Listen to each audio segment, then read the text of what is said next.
Assalamualaikum warahmatullahi wabarakatuh. Apa kabarnya semua teman-teman? Jumpa lagi dengan saya di channel YouTube Ayo Kita Belajar. Kali ini kita akan pindah ke subtopik baru yaitu One Piece One Man. Jadi silahkan disimak dengan baik ya teman-teman. Nomor 19.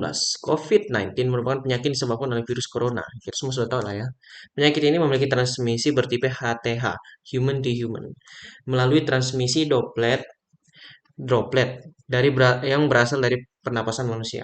Hal ini terjadi karena paparan dari permukaan selaput mukosa, misal di mata, mulut, dan hidung, terhadap droplet respiratori yang infektif. Jadi maksudnya droplet respirator yang infektif maksudnya adalah kayak cairan-cairan yang berasal dari ya kayak lendir apa segala macam yang infektif atau maksudnya ada virusnya di dalam situ. Nah, ini soalnya teman-teman bisa pause dulu videonya, jawab dulu baru mungkin kita cocokkan nanti di akhir video gitu. Kemudian tuh opsi A, semakin tinggi kadar sel darah putih, orang tersebut harus diberi pengobatan yang lebih serius. Ini benar ya teman-teman. Jadi prinsip dari ini apa namanya?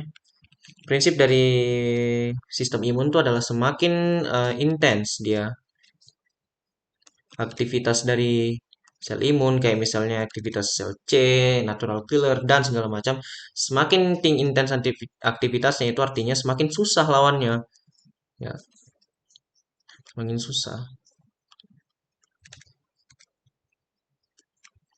Sama seperti kalau misalnya teman-teman main game ya. Jadi kalau misalnya teman-teman main game yang lawannya itu mudah kan berarti santai-santai aja kan mainnya.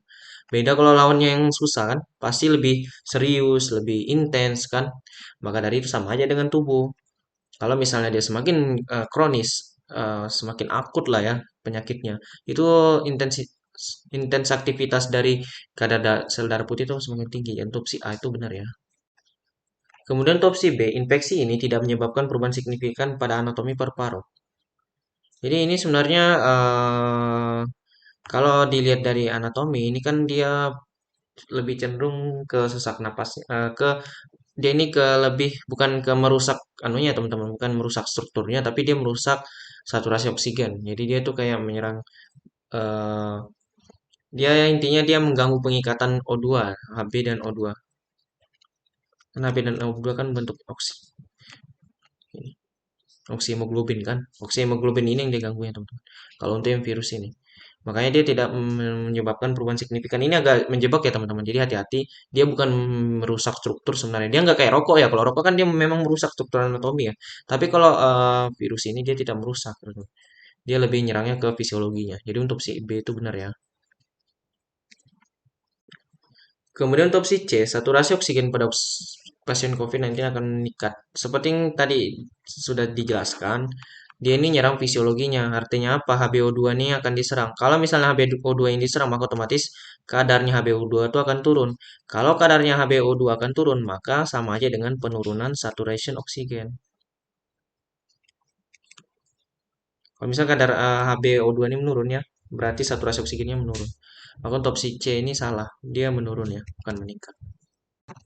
Kemudian opsi D, penyakit ini akan semakin berbahaya jika seseorang memiliki penyakit degeneratif. Ya jelas ya teman-teman. Jadi tidak perlu ditanyakan lagi. Kalau misalnya COVID-nya ini sudah COVID ditambah dengan sakit jantung atau segala macam itu malah tambah parah lagi. Apalagi dia yang berkaitan dengan asma apa segala macam itu sangat-sangat berbahaya. Maka otomatis teman-teman kalau yang lagi asma atau apa, tolong berhati-hati ya teman-teman. Karena ini penyakitnya juga lumayan berbahaya.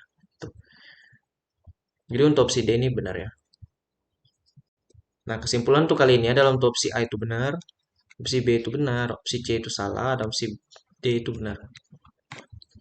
Nah, sekian dulu pembahasan untuk kali ini teman-teman. Semoga bermanfaat. Sampai jumpa di next video. Assalamualaikum warahmatullahi wabarakatuh. Salam untuk kita semua.